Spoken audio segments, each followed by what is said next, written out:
Welcome everyone to today's presentation on thyroid and parathyroid pharmacology. Our focus will be on understanding the drug treatments available for various endocrine disorders.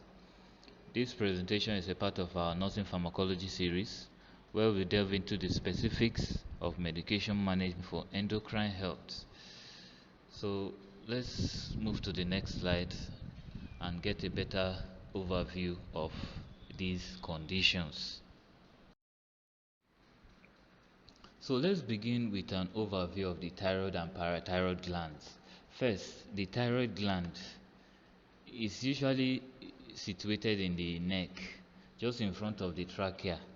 Its function, the thyroid gland is responsible for producing thyroid hormones, specifically T3 and T4. These hormones are crucial for regulating metabolism, growth, and development.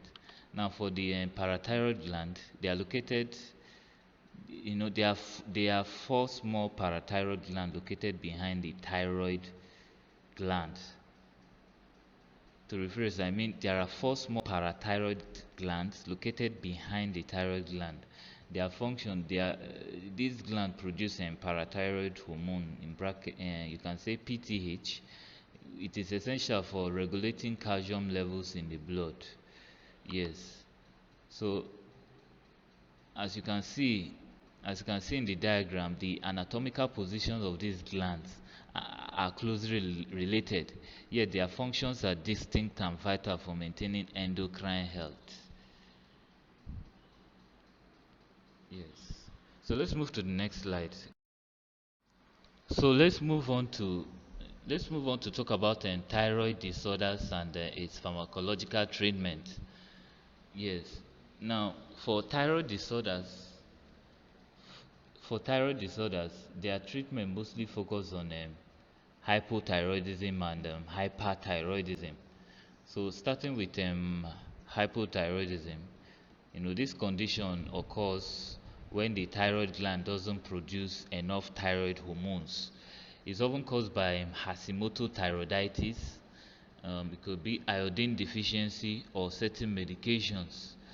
The primary treatment is levothyroxine, a synthetic T4 hormone. We adjust the dosage based on TSH levels, but it's important to monitor for overdose symptoms like palpitations and weight gain. TSH is thyroid stimulating hormone. So now let's also talk about the hyperthyroidism.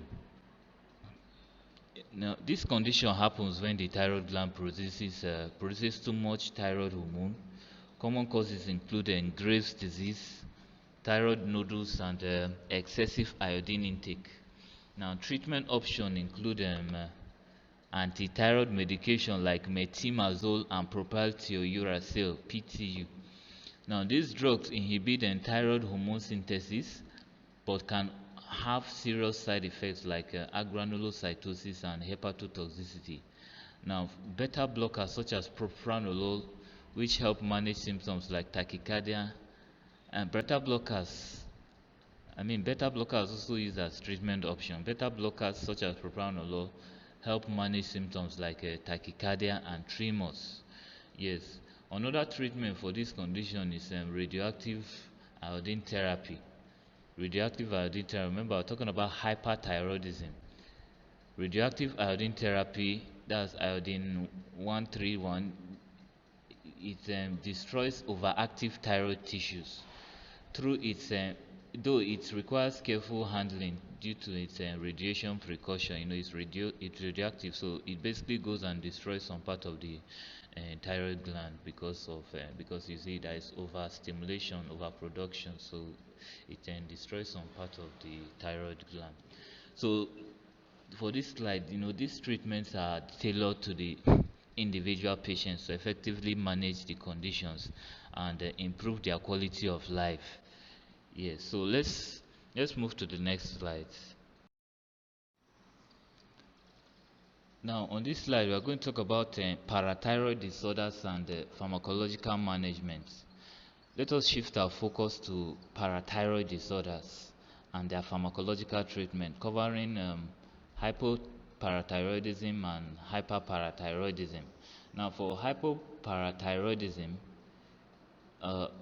You see, hypoparathyroidism is defined as when the parathyroid gland produces insufficient parathyroid hormone (PTH). Now, it often results from surgical removal of the gland or some form of autoimmune diseases. Now, to treat this condition, we actually use a calcium supplement such as calcium carbonate or calcium citrate, and these are used to maintain normal calcium levels. Side effects Side effects can include constipation and kidney stones. Yes, another treatment will be vitamin D analogs. Calcitrol. Calcitrol is commonly used to enhance calcium absorption. Side effect to watch out for with this analog is watch out for hypercalcemia and hyperphosphatemia. Now let's talk about hyperparathyroidism. Hyperparathyroidism. For hyperparathyroidism is a situation whereby the parathyroid gland produces too much of the PTH, too much of the parathyroid hormone. Common causes can be due to parathyroid adenoma, hyperplasia, or chronic kidney disease. Yes. Now, for the treatment, we use calcium mimetics. Calcium mimetics are the cinacalcet. It's often used to lower PTH levels by increasing the sensitivity of calcium sensitive receptors. Now, for the side effects, potential side effect includes hypocalcemia and nausea. Now we are still talking about the treatment for this hyperparathyroidism. We also have bisphosphonates. Bisphosphonates, alendronates. Alendronates is an example of a bisphosphonate. It helps inhibit bone marrow resorption. Normally, these bisphosphonates, you usually use them with some anti-cancer drugs to help prevent bone issues, to prevent bone breakage when taking some of these anti-cancer medication. Side effect of this alendronate is patients should monitor for esophagitis and osteonecrosis of the jaw. Yes. So in this slide, by understanding this treatment, we can better manage, parathyroid disorders and mitigate their impact on the patient health. Yes. So let's talk about some nursing considerations. You know, as we conclude, it is crucial to discuss the nursing consideration for managing these endocrine disorders, focusing on patients' education and monitoring. Now, for patients' education, for hypothyroidism, emphasize the importance of adherence to levothyroxine therapy and educate the patients on the necessity of regular thyroid stimulating hormone or TSH level monitoring to ensure proper dosage. For hyperthyroidism, inform patients about potential side effects of antithyroid medications such as agranulocytosis and hepatotoxicity. Discuss the symptoms of hypothyroidism that may occur post-treatment and the importance of reporting these symptoms promptly. For hypoparathyroidism, teach patients to recognize signs of hypocalcemia, such as tingling or muscle cramps. Stress the importance of regular calcium and vitamin D intake to maintain proper calcium levels. For hyperparathyroidism, educate patients on monitoring for signs of hypercalcemia, including frequent urination and thirst. Advice on the importance of staying hydrated and avoiding medications that can increase calcium levels, such as thiazide diuretics. For monitoring, regular blood tests are essential to monitor hormone levels and adjust medication as needed. Continuous monitoring for these side effects and complications from treatment is crucial to ensure patient safety and effective management of these conditions. Yes.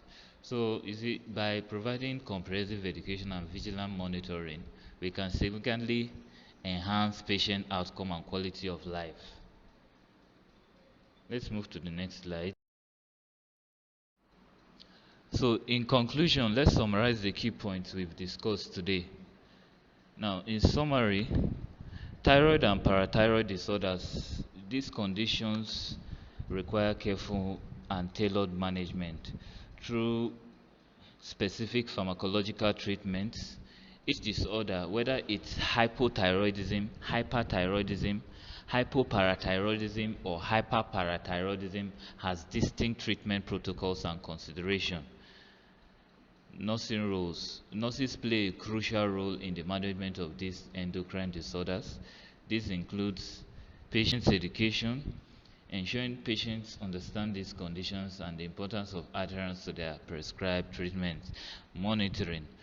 Regularly checking hormone levels and adjusting medications as needed. Yes. Managing side effects, being vigilant about potential side effects and complications from treatment, and educating patients on what to look out for. All these are important. By fulfilling these roles effectively, nurses can significantly improve patients' outcome and enhance the quality of care provided to those with thyroid and parathyroid disorders. So thank you for your attention. If you have any questions, drop it in the comments.